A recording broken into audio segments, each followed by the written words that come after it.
2021년 7월 10일 안식일 말씀. 제목 절망이냐 희망이냐. 시편 42편 5절.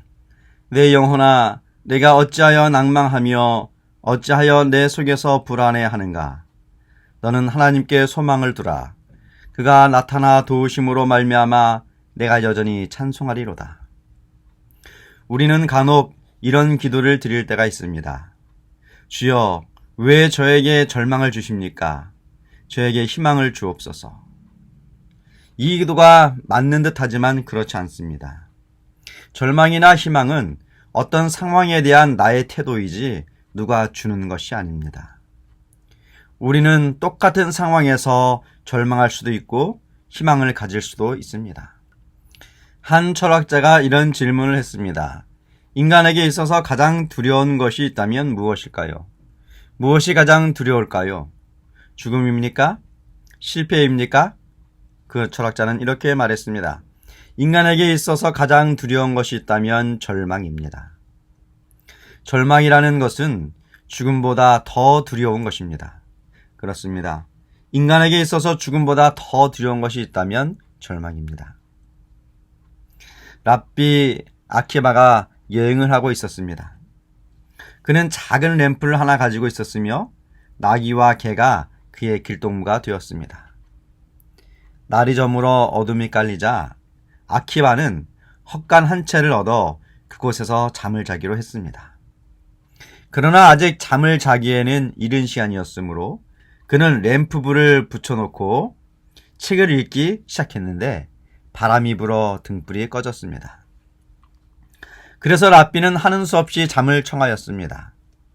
그가 잠을 잔 그날 밤에 여우가 그에게를 물어가 버렸고 사자가 그의 나귀마저 죽여버렸습니다. 아침이 되자 그는 할 수 없이 램프만을 가지고 혼자 길을 떠났습니다. 어떤 마을엔가 도착했을 때 그 마을엔 사람이라고는 그림자도 찾아볼 수가 없었습니다. 그는 전날 밤 도둑들이 이 마을에 들이닥쳐 집을 파괴하고 마을 사람들을 모두 몰살시켰다는 것을 알게 되었습니다. 만일 램프가 바람에 꺼지지 않았다면 그도 도둑들에게 들켰을 것입니다. 그리고 만일 개가 살아있었다면 개가 지저대어 도둑들이 몰려왔을 것이고 또 나귀도 역시 소란을 피웠을 것입니다. 결국 그는 그가 가지고 있던 모든 것을 잃어버린 덕분에 살아남을 수 있었습니다. 랍비 아키바는 아무리 최악의 상황에서라도 인간은 희망을 잃어서는 안 된다는 것과 나쁜 일이 좋은 일로 바뀌는 일도 없지 않다는 사실을 알아야 한다는 것을 깨달았습니다. 아버지와 아들이 사막을 여행하였습니다. 사막은 불덩어리같이 뜨거웠고 갈 길은 멀었습니다. 뜨거운 햇빛과 목마름을 견디지 못한 아들이 아버지에게 이렇게 말했습니다. 아버지, 목이 마르고 지쳐서 죽을 지경입니다. 그러자 아버지는 아들을 격려했습니다. 얘야, 그렇지만 끝까지 가봐야 하지 않겠니? 얼마 안 가서 사람이 사는 마을을 발견할 수 있을 거야. 아버지와 아들은 계속해서 걸었습니다. 아버지는 아들을 다독였지만 이미 아들은 절망 속에 빠져 있었습니다. 그러다가 두 사람이 무덤 하나를 발견했습니다. 이를 본 아들은 놀라서 말했습니다. 저거 보세요, 아버지. 저 사람도 우리처럼 지쳐서 죽고 말았어요. 아들은 너무나 낙담해 고개를 푹 수그렸습니다. 이제 그는 아무런 힘도 의욕도 없어 보였습니다.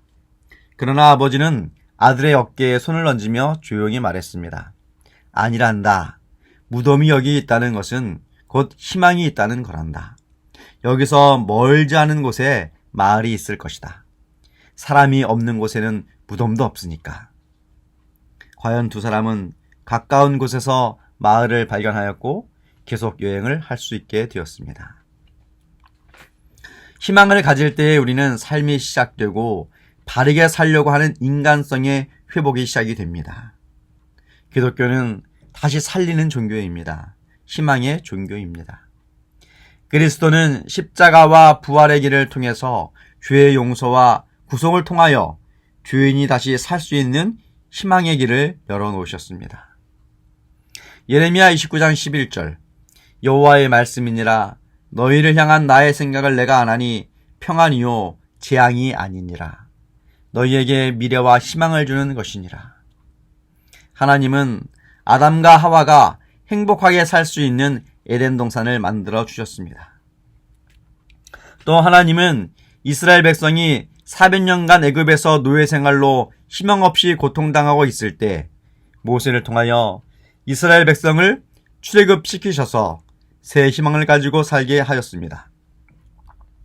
아담에게 하나님이 주신 것도, 모세를 일으켜 출애굽을 통하여 이스라엘 백성에게 주신 것도, 마찬가지로 여러분에게 하나님이 주고자 하는 것도 희망입니다. 믿음은 우리에게 다시 살 수 있는 희망의 축복입니다. 우리는 나와 내 가족과 이웃이 절망에 빠졌을 때 도울 수 있습니다. 여기 한 첼리스트의 이야기를 들려드리겠습니다. 1992년 7월의 뉴욕타임즈에는 한 남자의 사진이 실렸다. 긴 머리에 덥석한 수염, 그러나 정장 차림인 중년 남자는 길 한복판의 카페 의자에 앉아 첼로를 켜고 있었다. 그곳은 2차 세계대전 때에 박격폭탄이 터져 빵을 사려고 줄을 서 있던 22명의 사람들이 죽은 빵가게 앞이었다. 사진 속의 그 남자는 사라예보의 첼리스트 베드란 스마일로비치였다. 그의 첼로 연주는 오랜 전쟁으로 지친 사람들의 마음을 위로해 주었다. 그리고 사람들은 하나둘씩 전쟁의 폐허 속에서 삶의 희망을 갖게 되었다. 상식적으로 생각하면 그의 행위는 아무 쓸모없는 미친 짓과 다름없다. 나무로 만든 통과 활 하나만 가진 첼리스트가 세상을 향해 과연 무엇을 할 수 있단 말인가? 그가 알고 있는 것은 첼로로 하는 방법, 부드럽게 한 번에 한 음정씩 말하는 방법뿐이었다. 지금은 사라예보 사람들이 이 첼리스트가 매일같이 했던 연주가 무엇을 의미하는지를 알고 있다. 그가 연주했던 곳은 성지가 되어 꽃이 놓여진다고 한다. 사람들은 인간의 선을 향한 의지가 있다면 어떤 끔찍한 상태도 이겨낼 수 있다는 희망을 가지고 그곳에 꽃을 놓고 간다. 시편 42편 5절. 내 영혼아, 내가 어찌하여 낙심하며 어찌하여 내 속에서 불안해하는가? 너는 하나님께 소망을 두라. 그가 나타나 도우심으로 말미암아 내가 여전히 찬송하리로다. 우리는 어떠한 상황에 놓일지라도 낙담하거나 불안해할 필요가 없습니다. 하나님의 도우심이 바로 여러분 곁에 있습니다. 하나님의 도우심을 구하는 소망의 끈을 잡으시고 기도하시기 바랍니다. 주가 도우실 것입니다. 그리고 우리는 찬송을 부르게 될 것입니다.